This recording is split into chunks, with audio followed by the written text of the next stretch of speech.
नमस्ते। आज के इस एक्सप्लेनर में आपका बहुत बहुत स्वागत है। आज हम जिस टॉपिक पर बात करने वाले हैं ना, वो हम सबकी जिंदगी से बहुत गहराई से जुड़ा है।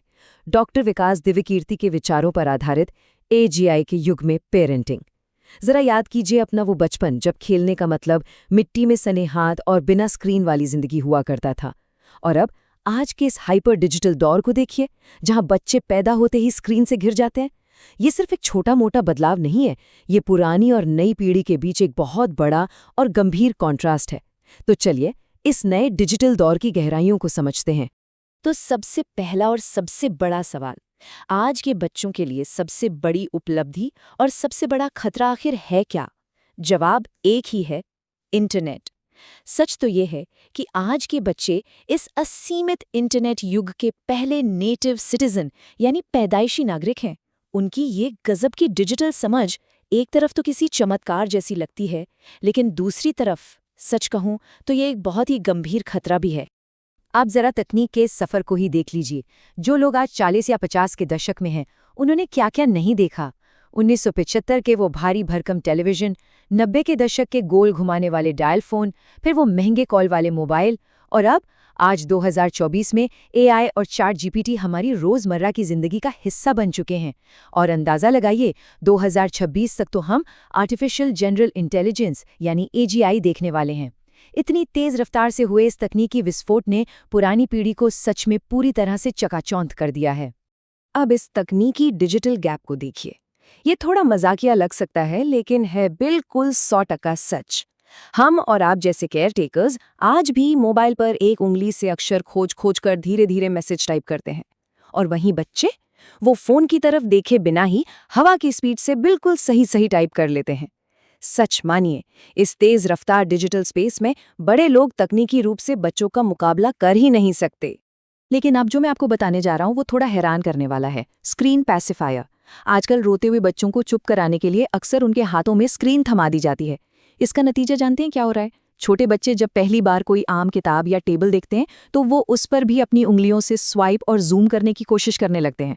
उनके दिमाग में ये बैठ चुका है कि ये पूरी भौतिक दुनिया भी किसी टच स्क्रीन की तरह ही रिस्पॉन्ड करेगी। एक्सपोजर के इस जमीन आसमान के अंतर को समझिए जरा। पहले के जमाने में बचपन कितना नियंत्रित होता था।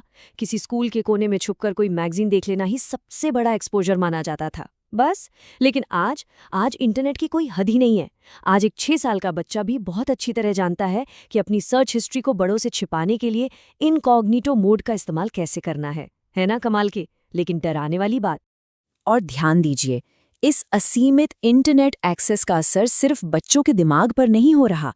मेडिकल साइंस के आंकड़े साफ बताते हैं कि समय से पहले अडल्ट कंटेंट के अत्यधिक डिजिटल एक्सपोजर ने बच्चों के शारीरिक विकास तक को बदल कर रख दिया है। पूरी दुनिया में प्यूबर्टी यानी यौवन की उम्र 1 साल कम हो गई है। ये सिर्फ एक आंकड़ा नहीं है, ये एक बहुत बड़ा खतरे का सायरन है जिसे हम बिल्कुल इग्नोर नहीं कर सकते। अब बात करते हैं उस भयानक साइबर खतरे की जो इस अनियंत्रित इंटरनेट एक्सेस के पीछे घात लगाए बैठा है। सेक्सटॉर्शन। इंटरनेशनल लेवल पर बैठे साइबर प्रेडेटर्स यानी शिकारी बच्चों की सर्च हिस्ट्री को ट्रैक करते हैं, फिर उनके मनोविज्ञान को पढ़कर उनके लिए एक कस्टम जाल बिछाते हैं और उन्हें ब्लैकमेल करते हैं। ये सिर्फ एक क्राइम नहीं है दोस्तों, ये बच्चों की मासूमियत पर एक सीधा और बेहद क्रूर वार है। ये पूरा प्रोसेस कितना ठंडा और कैलकुलेटेड है, ये देखकर आपके रोंगटे खड़े हो जाएंगे। एक मासूम बच्चा इस जाल में आखिर फंसता कैसे है? पहले सर्च हिस्ट्री के जरिए बच्चे की पसंद जानी जाती है, फिर एक नकली पहचान जैसे कि कोई कूल सा 20-22 साल का युवा बनाकर उसका भरोसा जीता जाता है। इसके बाद वीडियो कॉल के दौरान आपत्तिजनक चीजें रिकॉर्ड की जाती हैं और फिर शुरू होता है फॉलोअर्स को वीडियो भेजने की धमकी देने और ब्लैकमेल करने का खौफनाक खेल। और फिर अचानक सामने आती है पैसों की डिमांड, जैसे कि ये $500। एक बच्चे के लिए ये रकम सुनकर ही उसके होश उड़ जाते हैं। वो एकदम घबरा जाता है, उसे एक्सट्रीम एंग्जाइटी होने लगती है। वो जबरन वसूली के एक ऐसे खतरनाक दुष्चक्र में फंस जाता है जहां से बाहर निकलने का रास्ता उसे नहीं सूझता, और डर के मारे वो अपने माता पिता या केयरटेकर से कुछ कह भी नहीं पाता। लेकिन कहानी यहीं खत्म नहीं होती। शिकारियों को अब ब्लैकमेल करने के लिए किसी असली आपत्तिजनक वीडियो की भी जरूरत नहीं रही। अब जन्म हो चुका है डीप फेक के आतंक का। अब एआई का इस्तेमाल करके स्कूल की एक बिल्कुल साधारण सी पासपोर्ट साइज फोटो को भी कुछ ही सेकंड्स में एक हथियार बनाया जा सकता है। ये एआई तकनीक इतनी एडवांस्ड हो चुकी है कि किसी भी बेगुनाह को फंसाना अब चुटकियों का काम बन गया है। इन सब के अलावा आजकल के टीनेजर्स की दुनिया में भरोसे का मतलब ही कुछ और हो गया है। आज प्यार या दोस्ती साबित करने का टेस्ट क्या है? एक दूसरे को सोशल मीडिया के पासवर्ड देना और देर रात वीडियो कॉल्स करना। उन्हें लगता है कि ये बहुत नॉर्मल है, लेकिन नासमझी में वो अपनी निजता के दरवाजे उन भयानक साइबर खतरों के लिए खोल रहे हैं जिनके बारे में हमने अभी बात की। यहाँ एक बहुत बड़ा मिथक है जिसे तोड़ना बहुत जरूरी है। बच्चे अक्सर सोचते हैं कि अरे फोटो खींचकर तुरंत डिलीट ही तो कर दी है तो क्या प्रॉब्लम है। लेकिन इंटरनेट की दुनिया में ऐसा नहीं होता। एक बार जो चीज डिजिटल स्पेस में चली गई वो आसानी से रिकवर की जा सकती है और हमेशा के लिए इंटरनेट की मेमोरी में मौजूद रह सकती है। पूरी तरह से डिलीट जैसी कोई चीज इंटरनेट पर होती ही नहीं है। तो भाई, इन सब डरावने डिजिटल संकटों के बीच आखिर समाधान क्या है? हम कैसे बचाएं बच्चों को? इसका जवाब बहुत ही सीधा है, संवाद की शक्ति, यानी बातचीत करना। जब बच्चे किसी भारी डिजिटल चिंता या डिप्रेशन का सामना कर रहे हों, तो उन्हें ऐसे केयरटेकर की जरूरत होती है जो शांति से उनकी बात सुने, न कि बात बात पर सजा देने लगे। डॉक्टर विकास दिव्यकीर्ति इसके लिए दहाड़ वेब सीरीज का एक बहुत ही शानदार उदाहरण देते हैं। उसमें एक पुलिस ऑफिसर को पता चलता है कि उसका बेटा स्कूल में आपत्तिजनक वीडियो देख रहा था। अब आमतौर पर क्या होता, खूब मार पिटाई, लेकिन वो ऐसा नहीं करता। वो घर जाकर अपने बेटे के पास बैठता है और बहुत ही सहानुभूति से उससे बात करता है। इसे कहते हैं असली अप्रोच। उस बातचीत से निकला ये सबक सच में कमाल का है।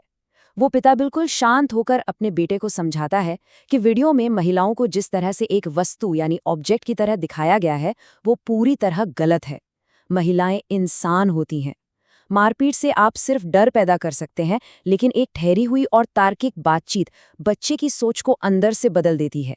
इसीलिए इस मॉडर्न एज में हमें केयर टेकिंग की पूरी परिभाषा को ही बदलना होगा। आज की इस ग्लोबल दुनिया को देखिए, जहां ड्रग्स जैसी बुराइयां आसानी से मिल जाती हैं, बच्चों पर पढ़ाई का भारी प्रेशर है और एआई से जुड़े इतने सारे नए खतरे हैं। ऐसे में एक केयर टेकर की सबसे बड़ी जिम्मेदारी सिर्फ हुक्म चलाना नहीं है, बल्कि एक प्रोएक्टिव और एम्पैथेटिक गाइड बनना है। और यहीं पर काम आता है डॉक्टर दिव्यकीर्ति द्वारा समझाया गया पेरेंटिंग पिरामिड। हमारी सोसाइटी हमेशा पिरामिड के ऊपरी हिस्से पर फोकस करती है, पैसा, पावर और स्टेटस। लेकिन क्या आपने ध्यान दिया है कि दुनिया के कई सबसे अमीर और सफल लोग भी अंदर से कितने अकेले और दुखी होते हैं? तो फिर एक अच्छा इंसान बनना, मुश्किलों से लड़ना और मेंटल हेल्थ, क्या ये सब जरूरी नहीं है? बिल्कुल है। असल में इस पिरामिड का बेस और हमारी सबसे अंतिम प्राथमिकता होनी चाहिए बच्चे की सच्ची खुशी। केयर टेकर्स को अपनी उम्मीदों को एक बार फिर से सेट करना होगा।